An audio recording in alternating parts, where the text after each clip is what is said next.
to ConciergeQ Conversations with Chantal Westerman. Hello there, I'm Chantal Westerman with ConciergeQ, and this is the Concierge Conversation. Today we're talking with Alexis Moran. With a passion for pooches, Alexis Moran and her business partner, Tina Pao, set out to raise the bar, if you will, for canine couture as well as their philanthropic donations. This dog-loving duet launched a San Francisco-based line called BLUEBLOOD. This is a line of luxury products dedicated to furry four-legged friends and their owners in 2007.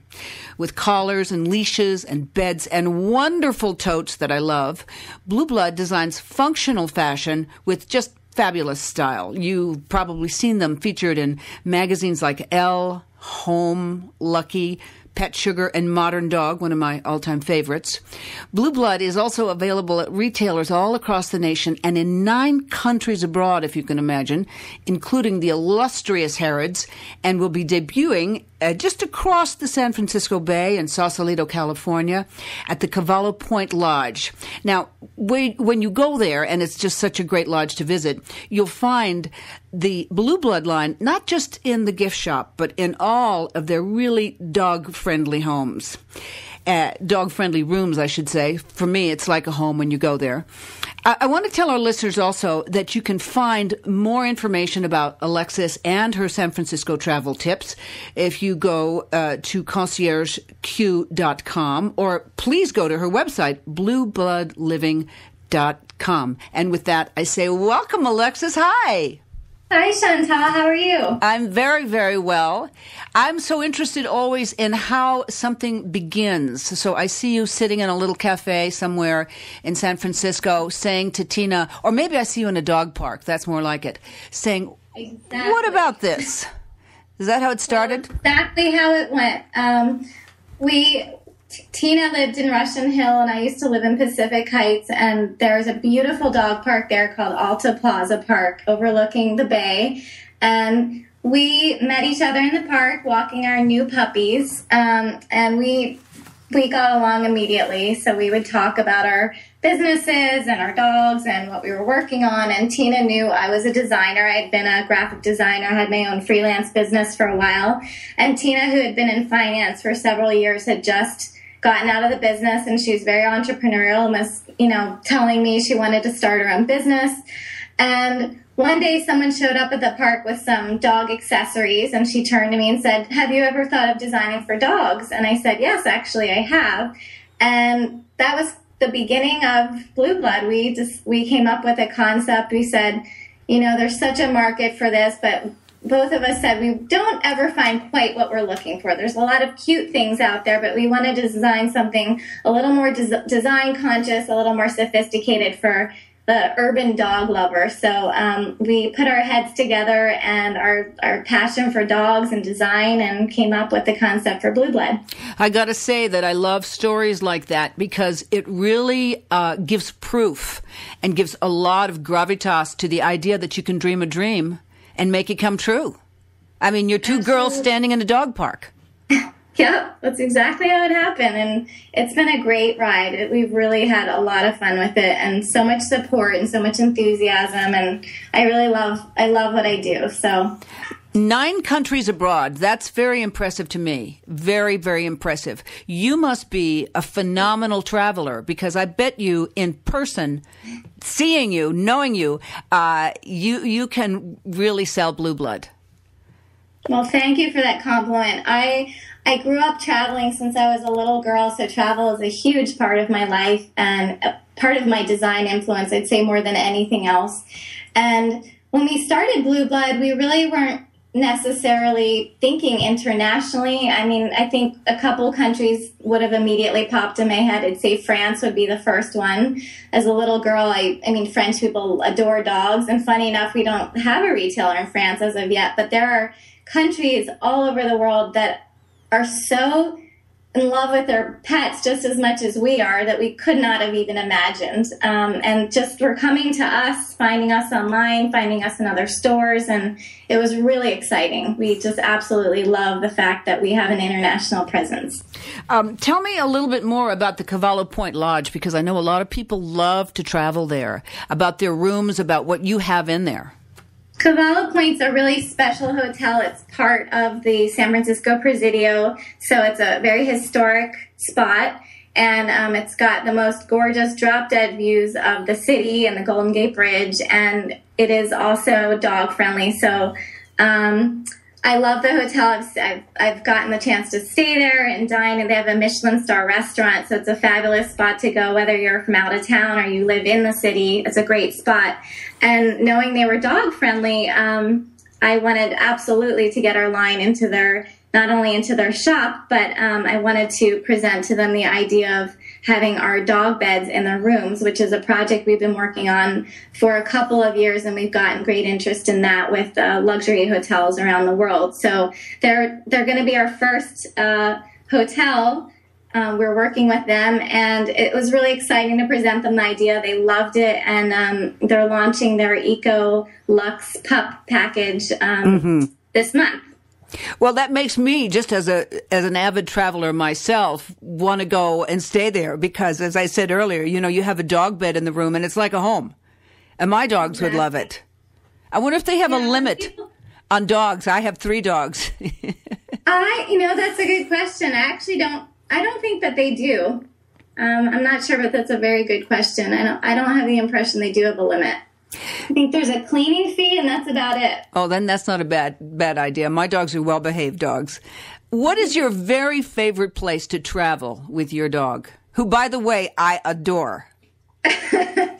Well, let's see, she's not great in the car, but I have to say Gretel has been to some pretty nice hotels. Yes. She's been to the Viceroy in Palm Springs, and she was laying on one of their chaise lounges. It was pretty hysterical. She's been to, she had stayed at Calistoga Ranch, which is a very beautiful hotel in Calistoga in the wine country. She's been to some pretty nice properties. I'm trying to think. I'd love to get her abroad one of these days. I think she would be a big hit over there. Yes, I think she would be huge. Local. Yeah, she'd be huge in Paris. She'd be huge in Paris. Yeah, she would. Don't you find that the world of travel is changing so much in terms of traveling with our animals? I can remember traveling from California out here to Idaho, and it was very hard to find a hotel that would take dogs, and now I can go all the way back to California, and almost everybody does. Yeah, no, I think hotels are really catching on to the fact that dogs they're our babies, and people, of course, don't like leaving them. It's so great to be able to bring them with us when we travel, and hotels realize that, and they're starting to make it more and more possible to do that. And it makes traveling that much more attractive, and you feel like you're at home with your baby. So it's great. I'm really glad it's catching on so much. Me too. Looking at your questionnaire, a place that I love in your area is Chrissy Field. And for people who don't know about Chrissy Field, can you paint a picture for us?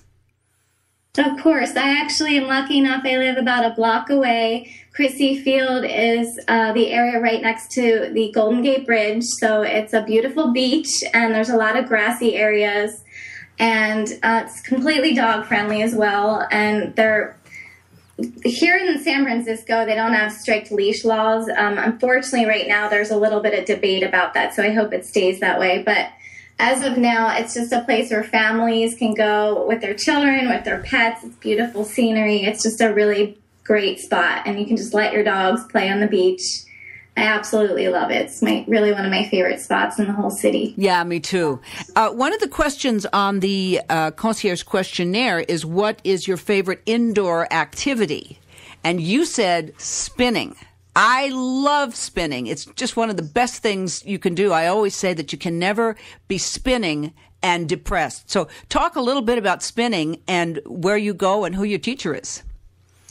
Well, I belong to Crunch Gym here in the city, and there's this one special spin class on the Polk Street Crunch, and Michael is the teacher, and he is so incredible. He has so much energy, and it's a lot of fun. It's just nonstop techno and dance music, so it's dancing on your bike and spinning for an hour straight, and it's such a popular class. You have to get there at least a half an hour in advance, or it sells out. It's full. So that's that's my favorite class. I love going. I try to get there 2-3 times a week if I can. It's so exhilarating. And people listening to this, you can go to crunch.com just to check out Michael's spin class, because it's really, really wonderful. It's just one of the best things I think we can do for our body and our soul. Do you agree?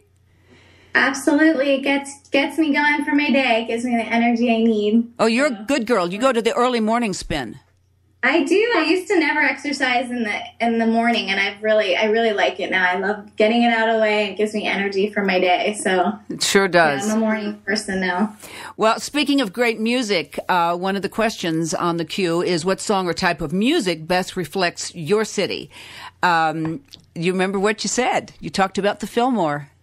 I did. I love the Fillmore. It's such a great venue. It's a real classic old San Francisco spot on Lower Fillmore Street, and it's a venue that has housed everything from Prince to small indie bands that are just starting out. It's a real San Francisco landmark, and I love seeing live music there. Yes, I do too. I think it's one of my favorites too. And I remember with great love the legendary rock promoter Bill Graham, who actually was one of the people who made the Fillmore famous. Yeah, absolutely. And it's still a spot. I think a lot of people love going there, and when they visit the city, and of course for locals as well. And also, I love the Independent, which is on Divisadero. Same thing. It's another small venue with great bands. I'm going to be going there in a couple weeks to see Chris Robinson, so I'm really excited about that. And my final question to you is, if we are wandering around San Francisco, where might we find you having a great lunch with Gretel by your side? Let's see. Well, one of the spots I tend to go to a lot is the Boulange. There's a few of those in the city. It's a great breakfast lunch spot, and there's usually tables and chairs outside, and they have French style. They have breakfast and great salads and sandwiches, and I love to go there with Gretel and tie her up outside sitting next to me, and that's one of our spots where we hang out. What are you doing tonight in San Francisco? What am I doing tonight? Actually, I'm going to dinner at Bar Agricole, which is where I'm having my wedding reception. Ah, lovely, lovely. Giving it still another preview. Yeah, actually, I have friends that are throwing a birthday party there at this restaurant that I've told you I absolutely love. It's what we chose as our reception venue, and they have great bar, outdoor deck. It's a beautiful space and really, really unique menu with organic ingredients from a farm in Mendocino. Great service and staff. It's just it's a really fun place with a great environment and delicious food. Well, you've been absolutely delicious to talk to. I want to remind people that they can go to BLUEBLOODLiving.com to see your absolutely, truly wonderful dog stuff. I mean, it's just the best. It's the leashes and the beds and everything. And I wish you all the luck in the world. And people can go to ConciergeQ.com to see your questionnaire. And I thank you for this chat today. Thank you so much, Chantal. It was a pleasure. Mine too. Bye-bye. Bye.